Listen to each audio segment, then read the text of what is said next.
G'day all, it's Colin from PC TLC and thanks for joining me.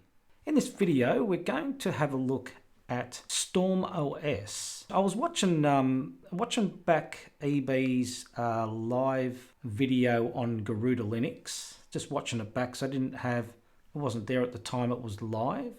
I did see Ben Fitzpatrick, he's always around, a lot of people should know him if you're within the Linux realm. Ben Fitzpatrick's always asking people to have a look at StormOS, and I did. He asked me to take a look at it once before, and I did have a look at it. I just wanted to see how that's evolved since I last looked at it. So let's just check out quickly what it says on the SourceForge page. StormOS is a beginner-friendly distribution based on Arch Linux and developed by Ben Fitzpatrick, Silent Robot, Seeker, Razer 1981, Yu-Gi-Oh! Master 88, eznix, TJ Wolf, and Gwyn Elberson Jr. I know a few of those. I know Ben, I know Silent Robot, he does Salient OS, Seeker, I think I've seen that, I'm not sure if I've seen that name before. Razer 1981, I'm pretty sure I've seen in live chats before somewhere. Yu-Gi-Oh! Master 88 is Ricky, who I've spoken to on Total OS Today's channel. Eznix does Eznix OS, and also, Debian and Arch script-based installs. I think he may be dropping the Debian, I believe. TJ Wolf, I've seen him around plenty. And Gwyn Elberson Jr., not really sure who that is. So the goal of this is to bring new users over to the world of Arch Linux, offering an easy install out of the box. Using the Calamares installer, and that's one of the features here. It has an XFCE and or desktop fully customized, Pamac package manager, Yay AUR helper, Calamares installer, plenty of apps to make the user experience fun and easy, shell scripts to ease the user into the world of Arch, and aliases in the bashrc. And under files, if we check out under files and have a look under 2021, there's a KDE ISO and also an XFCE ISO. I'll link that in the description below. So let's check it out. First of all, if we check out the boot screen, we have StormOS install medium, StormOS non-free drivers, which means you can select this one if you've got like an NVIDIA card or something like that. I'm not sure if that offers support for like difficult Wi-Fi or anything like that. I'm not 100% sure. Boot existing OS, hardware information, reboot and power off. So we're just going to StormOS install there and boot that. Okay, so I've just adjusted the screen resolution there. And what it does, StormOS, is boots up. It boots you directly into an X session with a user interface and the Calamares installer already running. So we'll just quickly go through the simple parts of this. My location, yep, is correct. My keyboard is correct. I'm just going to do a simple erase disk. We have a swap option there. So you can have swap with no hibernation, swap with hibernation, or you can choose a swap file. I'm just going to choose no swap for now and click next. Next we do our username and so forth. So I'll just quickly fill that out. I'm going to use the same password for the administrator account. I don't want to log in automatically. And I don't know, there's an option here, require strong passwords. I haven't, so maybe if we check that, it'll probably, I'm not sure what that is for. Haven't seen that one before, to be honest. So let's click next. So this is where it gets interesting here. They give you an option for some packaging here. So non-free means that these are proprietary packages. And also you get the option of choosing NVIDIA drivers and also an Optimus manager. Now, I'd be interested to try this on my Toshiba because that's got the Optimus on that, and I'd be interested to see if that works. So as you can see, if I just stretch this one out a little bit, we'll just stretch that out a bit. There we go. And as you can see there, there's some options there for music and video. I don't know what piano bar is, never heard of that one before. NCMPCPP and MPD. Don't know what those three are, never heard of them. And then you've got choice of kernels. And you also got TeamViewer, Telegram Desktop here under non-free apps as well. And your Steam and your Steam native runtime.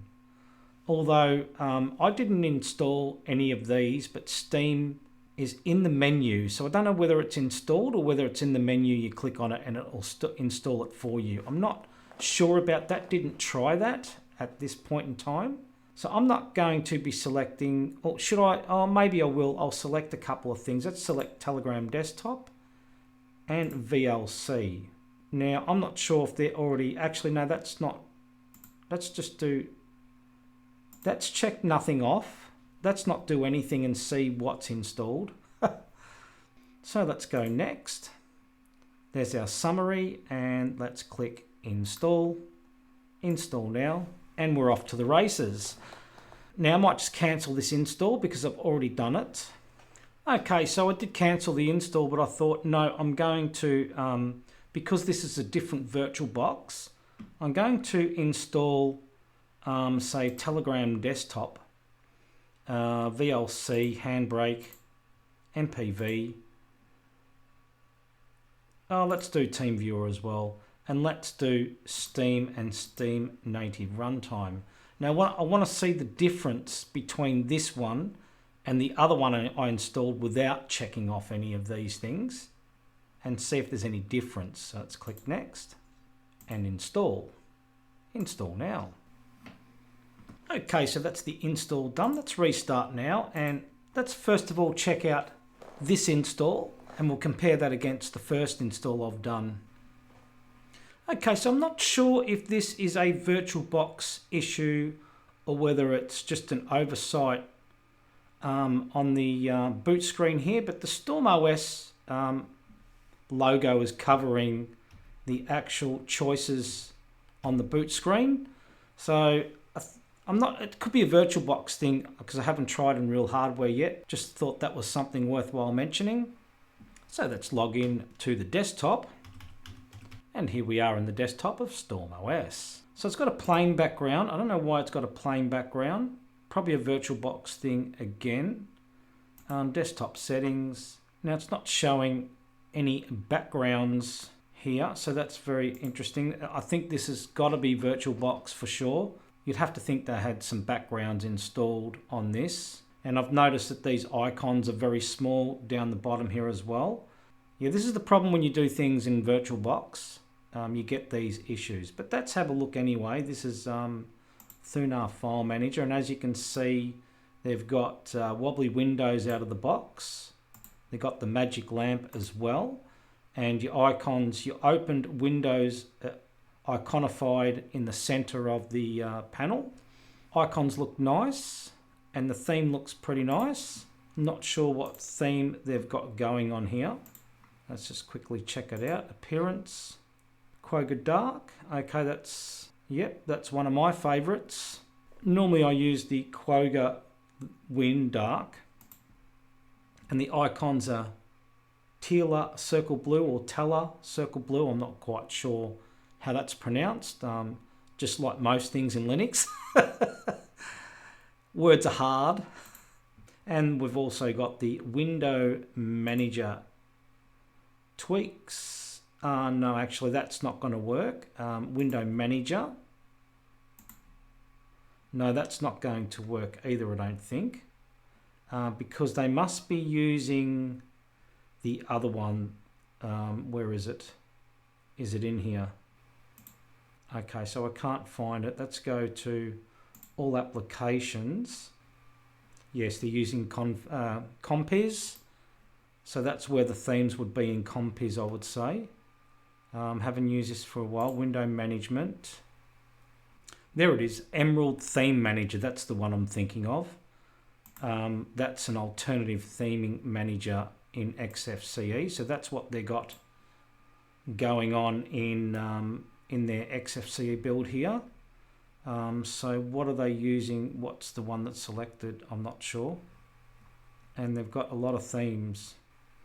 So if you have a look around the window, they've got like a neon blur going on there. which is quite a nice effect. By default, if you double click the window, it rolls it up. So we right click and maximize. I'm not quite sure if we can tell which one is actually running here. We're going to have to check out whatever looks the same as what we're using. Overglassed emerald theme. No, that's too thick. It's too thick. I can't really tell which one is the one. It's either this one here. It's overglassed emerald theme. That's the one. So if I quit that and go back to that, if I close this one because it's still spinning on that one there. Let's close that one and go back to Emerald Theme Manager. Oh, not double click. Let's find that one again. So we're looking for overglassed, sorry, overglassed, not overglassed. Jeez. But you really can't tell whether that's a selected theme there. That's the only problem with that. And this depiction doesn't look like that. And maybe it does if I go like that. Oh, okay, yeah, there we go. It's because it's full screen. That's the reason why. So let's quickly check out what I installed here. Multimedia, VLC, continue that. Okay, and I did also do Telegram desktop, and that seems to be working okay, although the theme is completely different there. We also did games, we did Steam. Let's cancel that. So that's running anyway. Thuna file manager, about Thuna 4.16.1. Yeah, I'm a bit surprised there's no wallpapers there. This has got to be a problem with VirtualBox for sure. So let's just quickly go through what's installed here. Development or accessories, application. Let's just quickly scroll through this.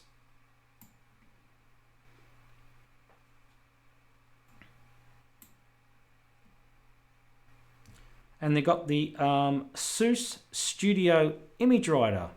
Development, games as we've seen, Lutris, Steam Runtime, Steam Native, graphics, Nomax, Flameshot, Document Viewer, Document Scanner, Internet, I have to think, they got Team Viewer, and there's the Telegram desktop I installed. It's got Zoom already installed, Thunderbird. Okay, so there's Handbrake, VLC there, and Office. So that they've only got AbiWord and Gnumeric, which is probably a good choice because you can easily install your own Office suite if you need it, but you got something there to use out of the box. Other, I'm not quite sure what this thing is. Accelerate. I'm not quite sure what that is. Your download link. Okay, so that's a downloader. Let's cancel that. Play movie. wget. So it's got a little box for wget, so you can put your wget command in there and it'll download it for you. Don't have to open a terminal for that. Never seen that before. That's pretty handy. And then you got the Storm Menu X. So this is the scripts they're talking about. You can create a zip backup of your .config.local.bashrc, a zip backup of your themes, icons, and backgrounds. Create a zip backup of your of the whole lot. So that's config, local, bashrc, icons, themes, backgrounds, the whole thing. So these are the options: 2A, 2B, 2C, 5F, 5I, experimental, restore directly from backups.zip to backgrounds, themes, icons, pixmaps, sudo required. So 5G optional step, start here first for Arch install of import programs to make menu X work. Start here first for Ubuntu Debian install of import programs to make menu X work. I'm not quite sure. Required programs needed, curl, zip. Oh, okay. So for this application, menu X to work, these are the required programs. Yes, I should read the title. And then you got StormOS menu subsystem, update mirrors for StormOS, sync and update apps, yay update, no confirm, install package, package removal, yay installer. And please make your selection Colin. So that's quite handy. Let's just do a quick 6A. Let's try that. That's update mirrors for StormOS.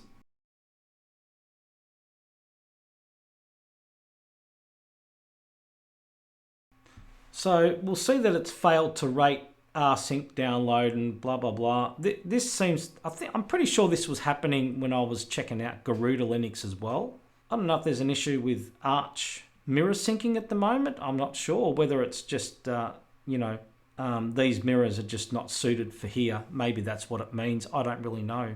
It's saying the download timed out. All right, so that's that done. Let's just sync and update apps. Let's see what that does. 6B.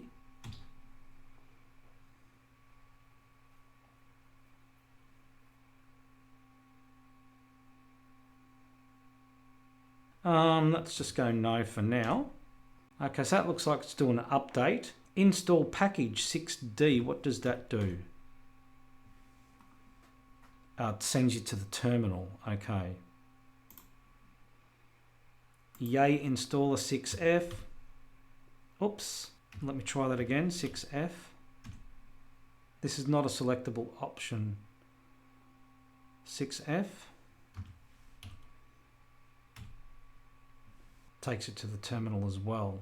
Okay, let's check out the bashrc, view hidden files, .bashrc in your home folder. Let's double click that and check that out.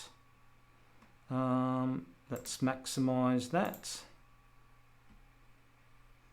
So alias install. So instead of having to type sudo pacman-s, you can just type install. And uninstall is sudo pacman-rns. So pupd, which would be pacman update, sudo pacman, yep, so that's an update. So that's let's try that. So let's do like an Audacity install. So let's just go sudo install. Let me put this a little bit more. So sudo install Audacity, say, it's a simple one. All right, so that didn't seem to work. Let's just try a pacman dash capital S, little s for search, and Audacity. Make sure it's there. Audacity is there. Okay, sudo install Audacity. Oh, maybe I don't need, oh, hang on. It's already got the sudo command in there, isn't it? So I just need to do install Audacity. Duh. Yeah, that's my problem. There we go. There we go. Okay. Jeez. Yes, it's already got the sudo. If you have a look, it's already got the sudo command in the as the alias. So all you have to do is type install. It's been a while. Okay, so Audacity has been installed. And there it is there. So there's some good aliases there. So you can install with yay, y install. That's pretty handy as well. Control H to re-hide the hidden files there. And also we've got a calendar there. And I like the calendar. Looks very modern for an XFCE desktop. Now, I don't know what changes that, whether it's the theme or what, because I think I did a quagga on the other install that I was trying out, and the calendar changed as well, I think. And what here we've got Fusion icon. Emerald Theme Manager is down there, so I could have found that right there if I wanted to. I didn't know that was there. Settings Manager, Reload Window Manager. Okay, so we can quit that as well. And we've got updates here, which will be your Pamac. And there's all the updates. It's going to update Lutris. So it must have installed Lutris. So I'm not going to run updates at the moment. So you got a mail plugin as well down here. And our mail was, I believe, Thunderbird. Yes, it is. And it's got Discord installed as well. And I've also got another window open there in the middle. Now we can increase the size of these things on the panel there. Let's just have a quick look at that. So you've got icons, you can adjust size automatically, and there you go, that's instantly made them bigger. And you can also uncheck that and increase the size of them yourself. But that doesn't change the size. So normally it's around about 32, I think. But that looks a bit big for the panel. That panel preferences again.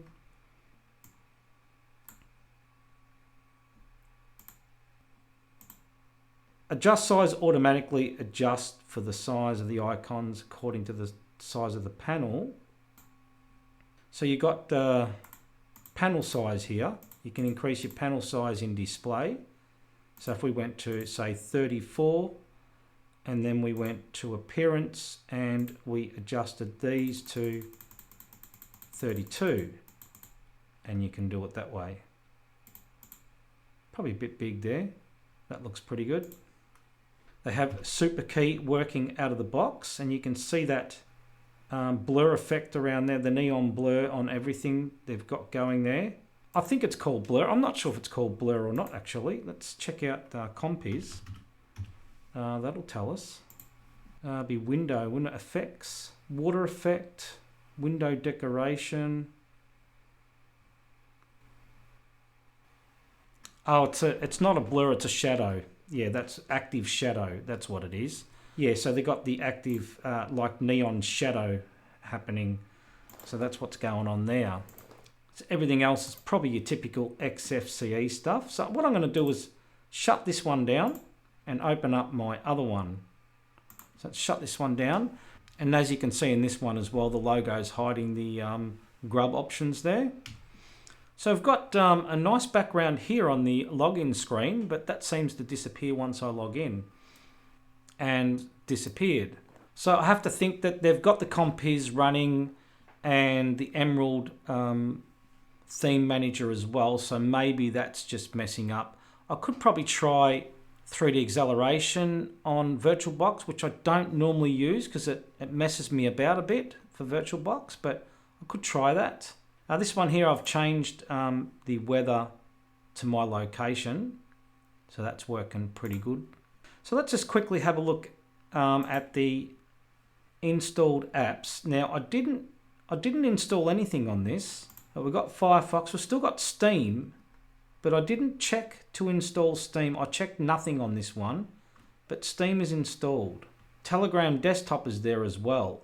So they seem to be there out of the box. So I'm just wondering whether if they've chosen to install that out of the box, whether it should show that it's already installed during the Calamares installer, or that's not possible. But that's a bit odd that that's there, and I'm pretty sure I didn't actually check it. And VLC's installed as well. Now I might be wrong, but I'm sure I could do another install and we could check that out of curiosity, because curiosity gets the better of me. But I like what they've got going here with the scripts that they have here. They're not showing here, but they're in the settings, or the system, was it? What was it called? Storm something, was it? Menu X, that's the one. Menu X. Let's just try a backup of the .config.local.bashrc and see what happens. So let's do a 2A. I'm interested to see what happens there.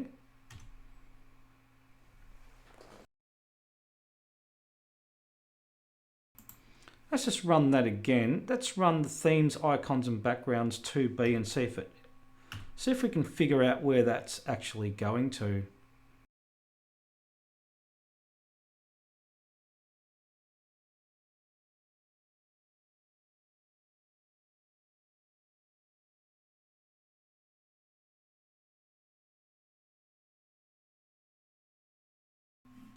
So it clearly says here that these are experimental options, and restore directly from backups.zip, sudo required.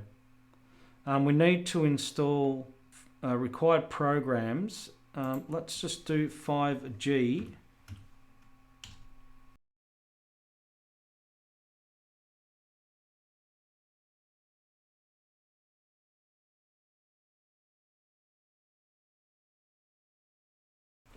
So that 5G, start here first for Arch install of important programs to make menu X work. So that's them programs installed. So let's try opening menu X again. Let's just do a 2A. It's still working the same. All right, so I've logged out and logged back in. I'm not sure whether that's the issue there. I couldn't create, it's saying it cannot create something. So let's do 2A again. Cannot create output file, home column backups. So cannot create the output file backups. That's interesting. Do we need, so it is experimental and it does say that. So it could not create the output file. So that's what's going on there. So I don't know whether it needs sudo privileges. I don't think you need sudo to copy from user share and whatever over to, because I'm sure I can copy stuff over to my home folder from user share. You can do that. You just cannot put things in there without sudo privileges. Like they say, it is experimental. The other things seem to be working. Update mirrors, install package, package removal. So let's just try 6E, package removal, and let's remove. So do you need to put in the command or see, that just takes you to a terminal. So to make it easier for users, it would need to have a command already input in there, I'd have to think, because unless they know what the commands are, they're not gonna know what they're inputting. So if we go to bashrc again and check out, let's maximize that, and the package removal, which is uninstall. So that's fine if we know what that is. We need the terminal open. Maximize. Uninstall. Audacity. Let's try that. Oh, maybe this is not the one I installed Audacity on, was it? No. So that's not, that was the other one. Oh boy. Install Audacity. Let's try that first. Or should we just uninstall something that's already in here? Let's try that. What can we uninstall? That's not going to be a big deal. Uninstall Nomax. Do you want to remove these packages? So it's going to remove all of these, the dependencies. Let's just say no. Okay, so that works fine. So some very handy bashrc aliases in there, I must say. For some constructive criticism, to aim for new users to be able to use this, if they're not really familiar with the terminal, it'd be nice if it was a little bit more transparent as to what, how to get to those aliases somewhere. So maybe like a little welcome screen or something like that, that could say, these are the aliases, this is where the bashrc file is, would you like to open it and check it out? This is how it works. Or just something that sends you in that direction, because you can open it up in menu X, but yeah, you still got to know your commands, I suppose. And that's a good thing. They've done some nice aliases there. You just need to have the information fed to the user if they're looking at new users and making it easier for newer users. I think that information could be worthwhile somehow made more transparent on the desktop somewhere, or in the menu, or on first boot, something like that. They have Firefox installed, and of course, being Arch, it'll be the most up-to-date Firefox, no doubt, which I think is 93. Help and about Firefox. Yep, 93. Yes, it's a neon shadow, that's what it is. And yes, there they have under Systems, SUSE Studio. SUSE Studio! Oh! Sponsored by Phil Collins. So what you do here is you drag, or that's a bit hard to see, drag disk image here or click to select, insert a USB device, and then you can just drag your ISO image into that and write it to your USB. It's a bit early for me to sing, I must say. It's only about 7 o'clock. It's only 8:30 in the morning. I haven't warmed up yet. Okay, so what I've done is I've enabled 3D effects to see if that makes any difference to wallpapers. Yeah, not showing any wallpapers even with 3D acceleration, so I'm not sure. I'd have to definitely think this is a VirtualBox issue. Let's shut that down. Now this is my original install. This is the one I just installed at the start of this video. So what I'm going to do is I'm going to remove that one. I'm going to create another one. I'm going to install again without selecting anything, just to confirm that some of those things are there out of the box. So I'm going to do that. So here we go again. Let's check it out. So let's try this install again. Next. English Australian. Erase disk. Next. Next. And we're going to leave this completely blank. I'm not going to choose anything at all. Next, and install now. Okay, so that is the install complete. Let's restart that and just quickly check what is installed. So here we are at the login screen. Let's quickly check it out.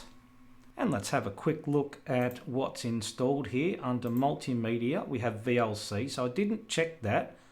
Now, I don't think that's a link. We'll just check that that opens, or it might be... No, it's definitely installed. I thought it might have asked you if you wanted to install it. So there are some things. Let's have a look. Internet, Telegram desktop. I didn't check that off. I don't know if Zoom was in that list. I cannot remember. I definitely didn't do Telegram desktop. And I definitely didn't do Steam either. And Steam and Lutris didn't do either of those. They're definitely there in the menus. They're default apps out of the box. Just wondering whether you can actually get Calamares to highlight the fact that they're already installed and you don't need to check them off, because then you could probably have an option of unchecking them if you don't want them. I mean, I don't know how flexible Calamares is. I don't really work with it, but just food for thought, I suppose. So that is StormOS. Actually quite like the interface they've got going there with the neon shadows around the windows, and the themes that they've chosen are quite good out of the box. They've got some really good ideas there that they've implemented. They could make it a bit more transparent to the user as to where to find these things, and maybe some examples on how to use them. But yes, I can see the path that they're on and where they want to go, definitely, to make it easier for new users. And they've got some scripts going there. Not sure what's going on with the backup scripts, but it's definitely not copying properly over to, it cannot read. It's not finding the folder there. So it seems to me like the script is looking for a folder, but the folder is not there. So either it's not created at the start of the script, or there's supposed to be a folder there out of the box that it's looking for. So it's got to be either one of those, I would think. I'm not an expert on scripts. I have done some, but not a complete expert. So that's just what it looks like to me. Other than that, not looking too bad. They've definitely got enough things in there out of the box to get people up and running for the things that they need on a daily basis. The gaming things, well, that's just an added bonus if you're a gamer. I suppose if you're not a gamer, you probably don't really want that stuff in there. But the Steam and the Lutris things, I don't think it's really taken up much room, because you've got to click on them and activate them and get them working first. So I don't think that's taking up a huge amount of room as far as I know. So I hope you enjoyed the look around StormOS. Hope you enjoyed the video. Hope you found it interesting and informative, and thanks for watching.